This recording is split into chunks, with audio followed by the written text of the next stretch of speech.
The night was calm, the streets quiet, with only the faint hum of streetlights and the occasional passing car breaking the silence. It was the kind of night that felt uneventful, but beneath the surface, something extraordinary was about to unfold. On a dimly lit street in a small, tight-knit town, a black man, neatly dressed in a crisp shirt and slacks, was sitting in his car, scrolling through his phone while waiting for a meeting he had scheduled downtown. He didn't look suspicious, at least not to most people, but to a pair of patrolling officers passing by, he was instantly labeled as someone who didn't belong. The squad car slowed down as one of the officers glanced at the man in the car. A quick exchange followed, hushed tones laced with assumptions. They made a U-turn, their flashing lights illuminating the quiet street. Moments later, the officers were at the man's car window, their posture rigid, their expressions stern. "License and registration," one of them barked, his voice sharp and commanding. The man inside the car remained calm. His hands stayed visible on the steering wheel, his demeanor composed. He could feel the weight of their eyes on him, the unspoken judgments already made. "Is there a problem, officer?" he asked, his voice steady, but there was an edge of weariness in his tone, the kind born of familiarity with situations like this. "Step out of the car," the other officer ordered, ignoring his question. There was no explanation, no reason given, just an order delivered with authority.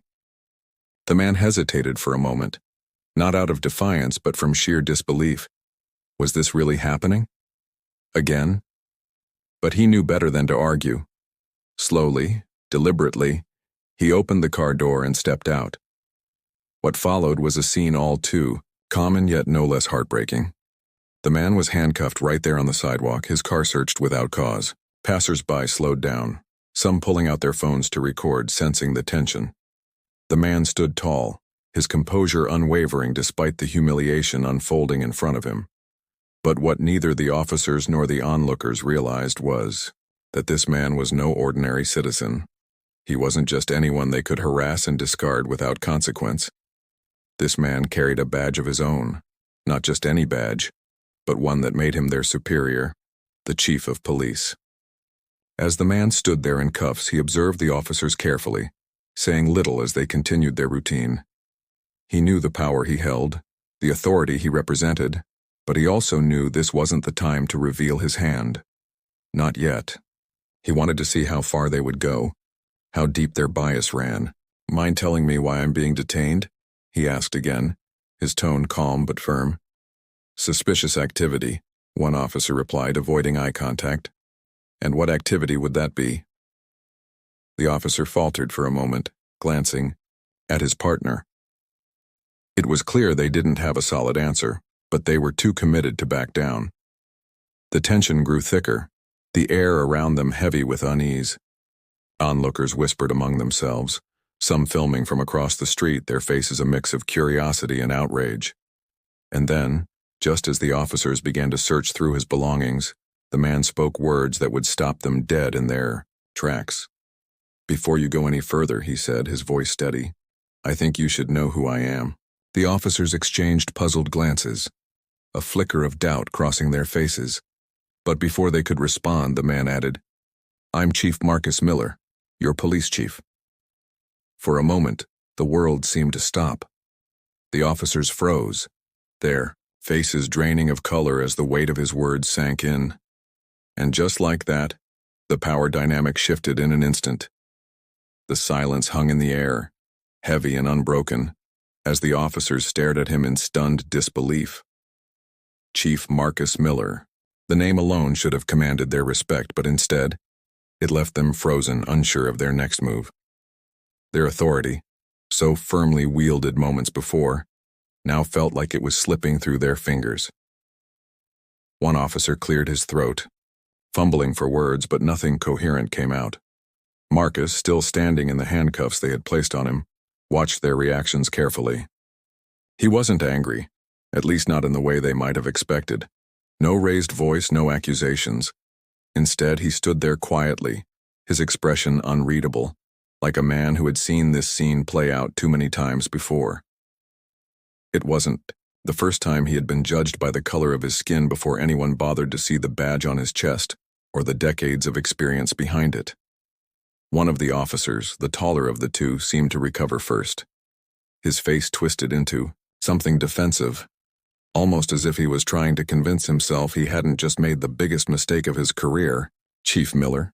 he repeated, his voice unsure, like he was hoping this was some sort of prank. "That's right," Marcus replied simply. He tilted his head slightly as if to study the man in front of him. "And now I'm waiting for an explanation." The officer glanced at his partner, a shorter man with a nervous energy that had been barely contained since the encounter began. The shorter officer's hand twitched toward his radio, as if considering calling someone, maybe a superior, to confirm what they were hearing. But he didn't move fast enough. "You don't believe me," Marcus said, breaking the silence again. It wasn't a question, more of an observation. He glanced at their name tags, noting the names he'd seen before on department rosters. "Officers Daniels and Reyes, isn't it? I thought I recognized you two." Reyes, the shorter officer, blinked in surprise, his jaw tightening as Marcus said his name. Daniels, on the other hand, still looked like he didn't know whether to apologize or double down. "We were just doing our job," Daniels said defensively, his voice quieter now but still trying to maintain an air of authority. "Your job," Marcus repeated, his voice calm but carrying an edge that made both officers flinch. "And what exactly was your job tonight? What crime did you think I was committing while sitting in my own car minding my own business?" Neither officer answered right away. Marcus could see the wheels turning in their heads, scrambling for justification. He had seen this kind of response before, not just as a black man, but as a police officer himself. It was the kind of deflection people used when they were caught red-handed but didn't want to admit it. Reyes finally spoke up, his words rushed and defensive. "You looked suspicious," he said, as if the word alone would absolve them of any wrongdoing. "Suspicious," Marcus echoed, his voice quieter now, almost contemplative. He raised an eyebrow. "And what about me was suspicious?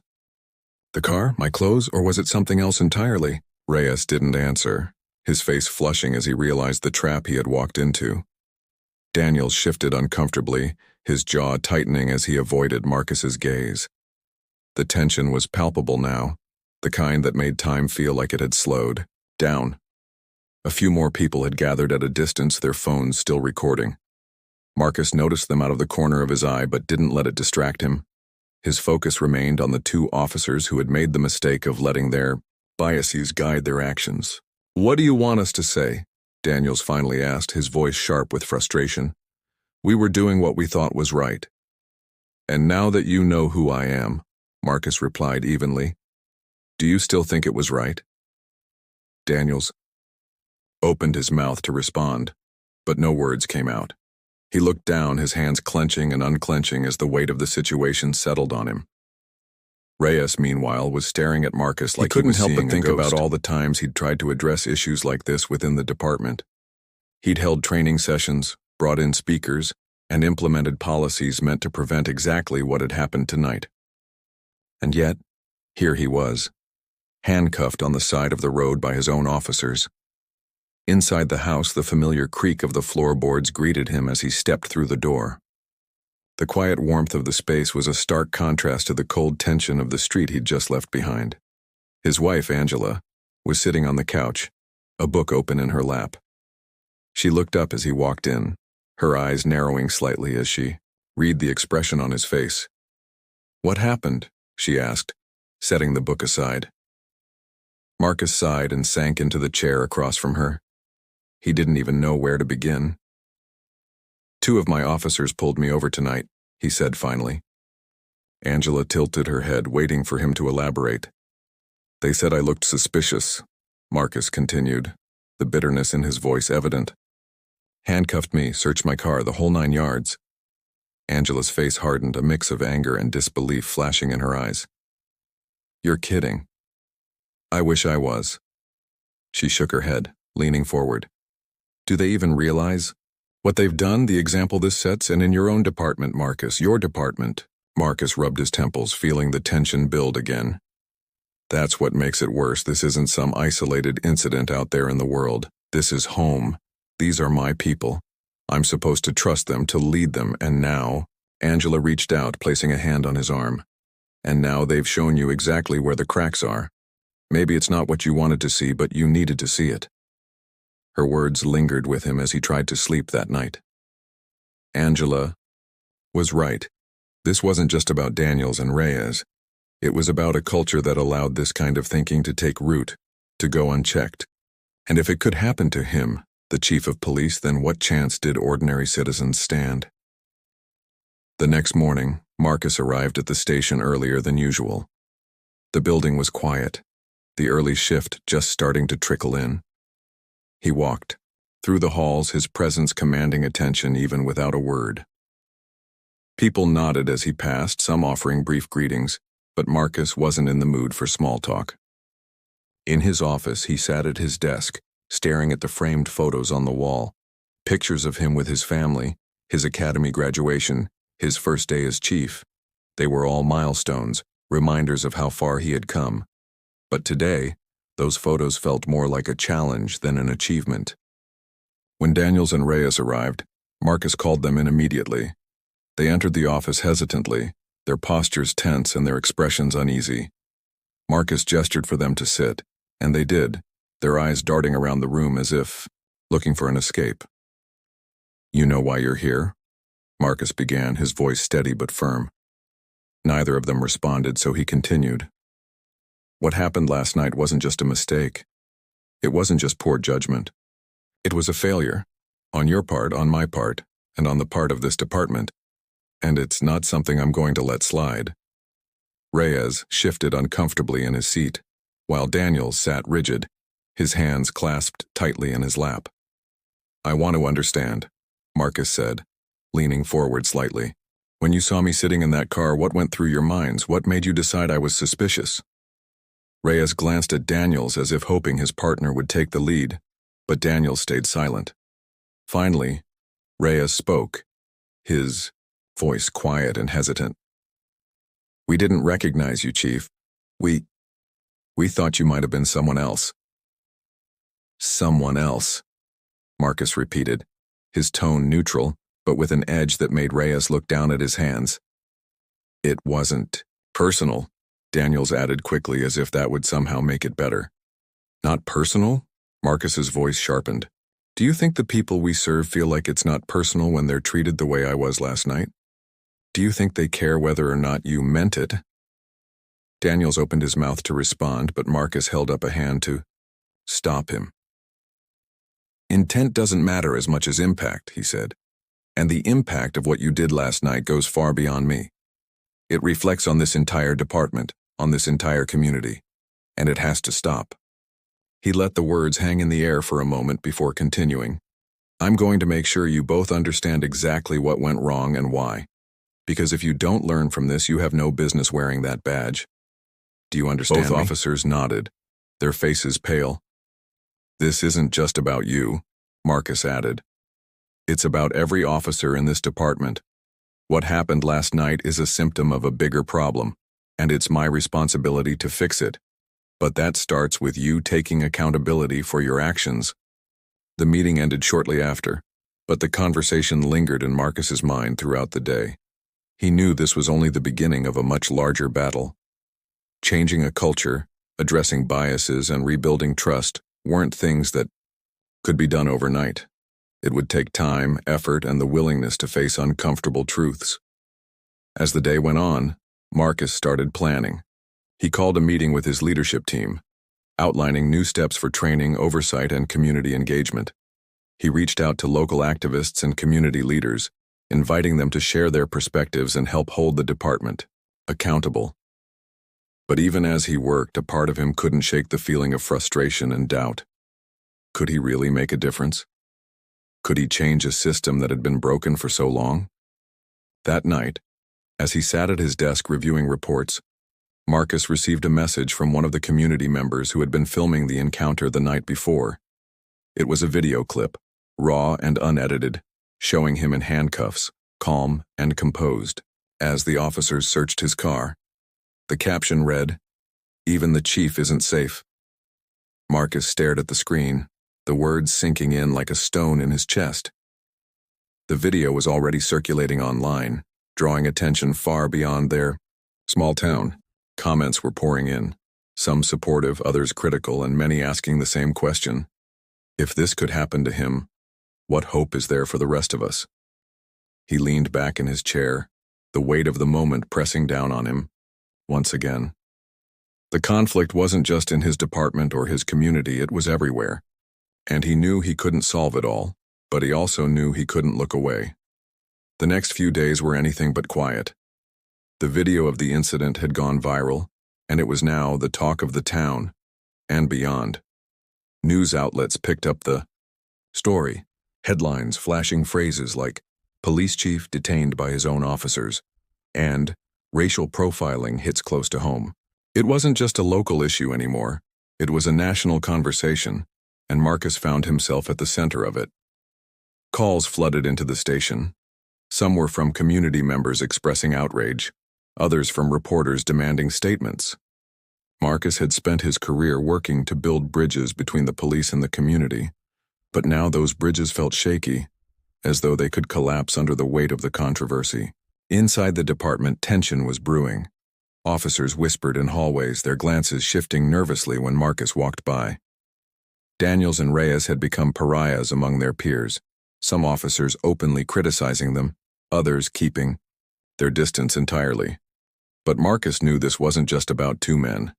It was about a system that had allowed such behavior to fester. He called for an emergency department-wide meeting, one he knew would either unite his team or expose deeper fractures. The roll call room was packed, the energy in the air tense and heavy. Marcus stood at the front, his eyes scanning the room. He saw familiar faces, some loyal, some wary, and some that looked outright resentful. "Let's get straight to it," Marcus began, his voice calm but firm. "I'm sure you've all seen the video by now, and I'm sure you've got opinions about it, but this isn't about opinions, this is about facts, about accountability, and about who we are as a department." A murmur rippled through the crowd, but Marcus pressed on. "I'm not here to point fingers or assign blame, not yet. But I need everyone in this room to understand something. What happened that night wasn't just a mistake. It was a failure, one that reflects on all of us, whether we like it or not." He let the words sink in before continuing. "I've heard some of you say it's unfair that this is being blown out of proportion, that Daniels and Reyes are being scapegoated. Let me be clear. This is not about scapegoating. This is about facing the truth, no matter how uncomfortable it might be." A hand went up in the back of the room and Marcus nodded toward it. It was Officer Grant, a seasoned cop with a reputation for speaking his mind. "Chief, with all due respect, don't you think this is being turned into something bigger than it really is? I mean, Daniels and Reyes made a bad call, sure, but they didn't know it was you, isn't that the point?" Marcus met Grant's gaze, his expression unreadable. "You're right about one thing. They didn't know it was me. And that's exactly the problem. If they'd known, they never would have acted the way they did, which means their actions weren't based on what I was doing, but on who they thought I was." Grant didn't respond, his face tightening as Marcus continued. "What if it hadn't been me? What if it had been a young black man from this community, someone without a badge or a title to protect them? Would the outcome have been the same? That's the question we all need to ask ourselves." The room fell silent, the weight of Marcus's words pressing down on everyone. He could see the unease in their faces, the internal struggle between defensiveness and self-reflection. "I'm not asking for perfection," Marcus said, his voice softer now. "I'm asking for accountability, for awareness, for the willingness to look in the mirror and ask yourself whether you're part of the problem or part of the solution. Because if you can't do that, then you don't belong here." The meeting ended with a heavy silence, the officers dispersing in small groups, their conversations hushed and guarded. Marcus stayed behind, leaning against the podium as he watched them leave. He knew he had shaken them, but whether that would lead to real change remained to be seen. Later that evening, Marcus met with a group of community leaders at a local church. The meeting had been planned weeks ago, but now it carried new significance. The room was filled with familiar faces, activists, pastors and residents who had been working for years to address issues of racial bias and police misconduct. One of the leaders, an older woman named Mrs. Johnson, didn't waste any time. "Chief Miller, we've been fighting this fight for decades," she said, her voice steady but laced with frustration. "We've heard promises, seen policies, put in place, and yet here we are. Another incident, another video. Why should we believe this time will be any different?" Marcus nodded, her words hitting him like a punch to the gut. "You're right," he admitted. "There's nothing I can say to erase the past or to make you trust me overnight. But what I can promise is that I'm not going to let this go. I'm not going to let it fade away like so many other incidents have. This department needs to change, and that starts with me." Another voice chimed in, this time from a younger activist named Malik. "But what does that change look like, Chief? Because right now it feels like words, and words don't stop someone from getting pulled over just because of how they look." Marcus looked around the room, seeing the skepticism in their faces. He couldn't blame them. "Change looks like action," he said finally. "It looks like transparency, accountability, and a willingness to confront the ugly truths we've been avoiding. It's not going to be easy, and it's not going to be quick.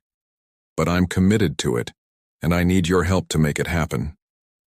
The conversation continued late into the night, the air thick with both tension and determination. By the time Marcus left the church, he felt a flicker of hope. It was fragile and uncertain, but it was there. As he drove home, his phone buzzed with a notification. Another article about the incident had been published, this one highlighting the growing divide between the police department and the community it served. Marcus read the headline and sighed. The storm was far from over, and he knew the hardest days were still ahead. But as he pulled into his driveway, a thought struck him. Change never came without struggle. And if he was going to fight this fight, he needed to be ready for whatever came next.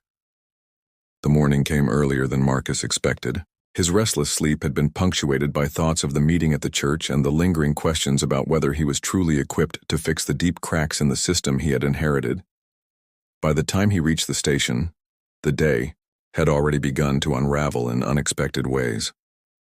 As soon as Marcus walked into his office, his assistant, Carla, followed closely behind, her expression a mix of urgency and unease. "Chief, there's something you need to see," she said, placing a file on his desk. Marcus opened it, his brow furrowing as he scanned the contents.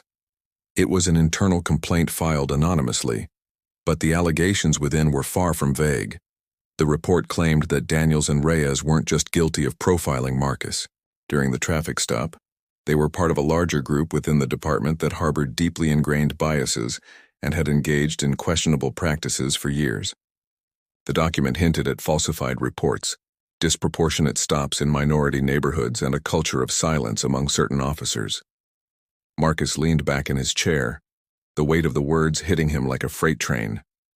This wasn't just about one bad decision. This was systemic. If the allegations were true, they pointed to a deep rot within the very foundation of his department. "Where did this come from?" Marcus asked, his voice steady but tinged with urgency. Carla hesitated. "It was left on my desk this morning. No name, no indication of who wrote it. But Chief, this changes everything." It certainly did. Marcus knew that anonymous complaints weren't uncommon, but this one was different. It wasn't a baseless rant or an emotional outburst. It was precise, detailed, and backed by enough specifics to make it impossible to ignore. His mind raced as he considered the implications. If the allegations were true, how far did this go? How many officers were involved? And, more importantly, how could he address it without losing the trust of the community entirely? As he sat there, the phone on his desk buzzed, breaking his train of thought. It was a call from the mayor. Marcus braced himself before answering. "Chief Miller," the mayor began, his tone sharp, "we need to talk about this situation. I've just received word that there's another video circulating online. This one's from a separate incident involving Daniels and Reyes." Marcus's stomach dropped. What kind of incident? An interaction with a young black man last month, the mayor replied. The footage shows them stopping him, for no clear reason and using unnecessary force. It's not as clear-cut as the video of your traffic stop, but it's bad, Marcus. It's very bad. Marcus clenched his jaw, the pieces of the puzzle beginning to fall into place. If this video gained traction, and it almost certainly would, it would further erode the already fragile trust between the department and the community. Mayor, I understand your concerns, Marcus said, his voice measured. I'm handling this.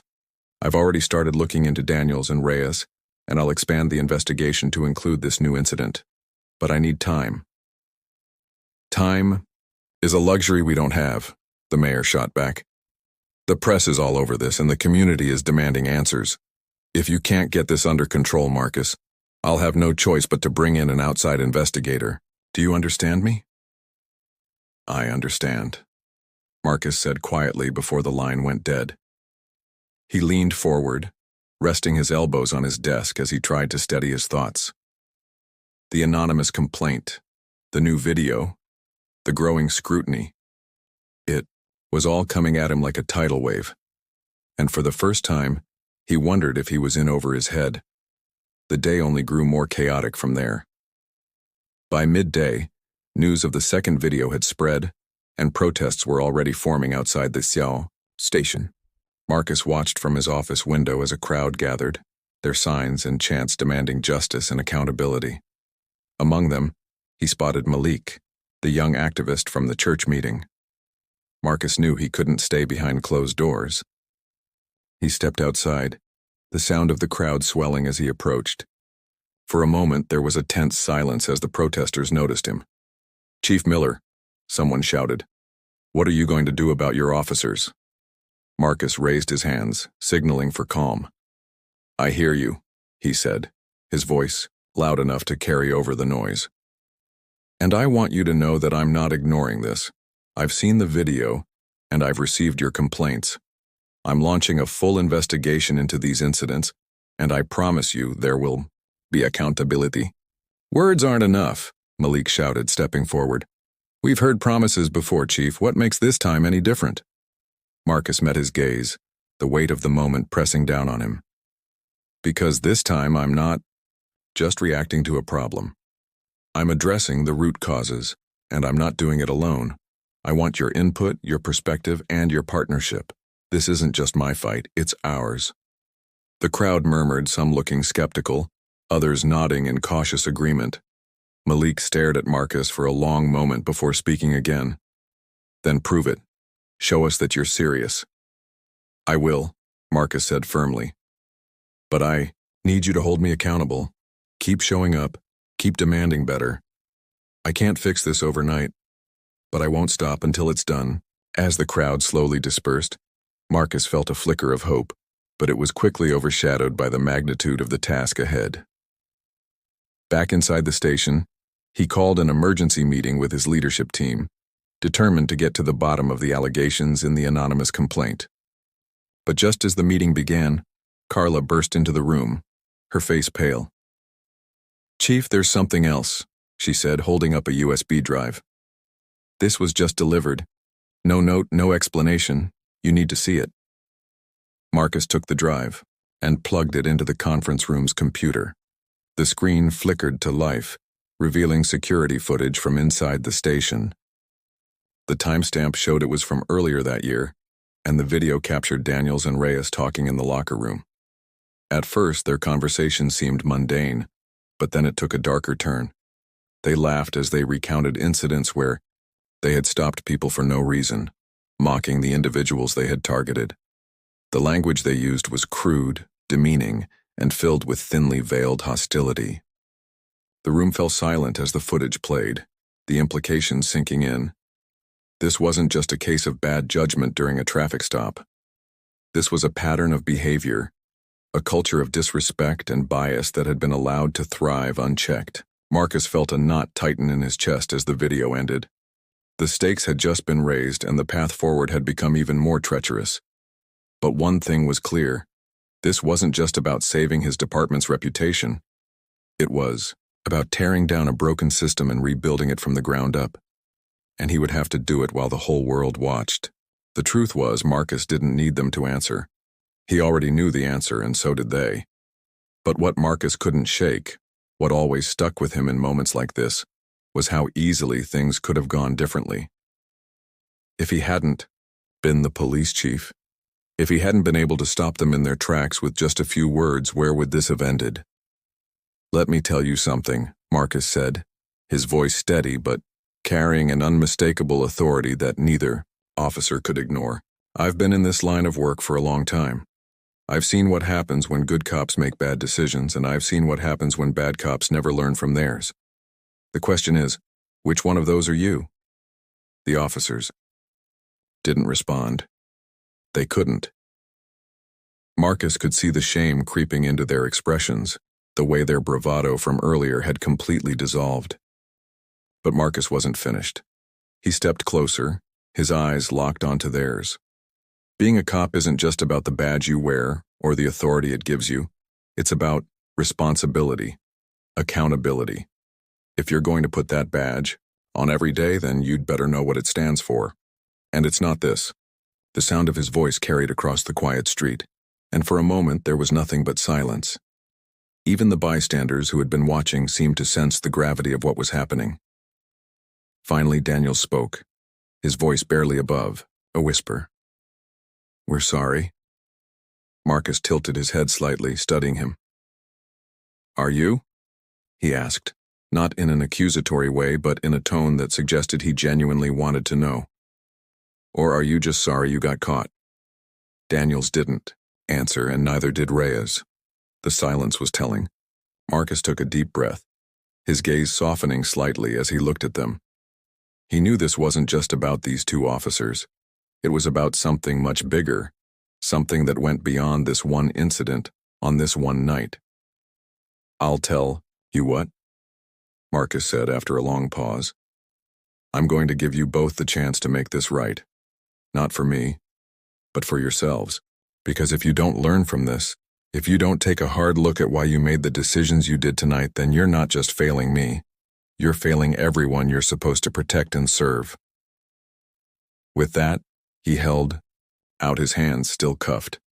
"Now, are you going to take these off, or do I need to call someone else to do it?" Daniels hesitated for a moment before stepping forward, pulling out the key with shaky hands. He unlocked the cuffs, the sound of the metal clicking open cutting through the tense silence. Marcus rubbed his wrists briefly, his expression unreadable. He didn't say anything right away, letting the weight of the moment sink in for everyone present. And just as he was about to turn and leave, he glanced back at the two officers, his voice calm but firm. "This isn't over," he said. "Not for you and not for this department. I'll see you both in my office tomorrow morning." He walked away then, leaving them standing there, their faces pale and their eyes wide with realization. The crowd that had gathered began to disperse, some shaking their heads, others murmuring quietly as they put their phones away. But Marcus didn't look back. He knew this was just the beginning.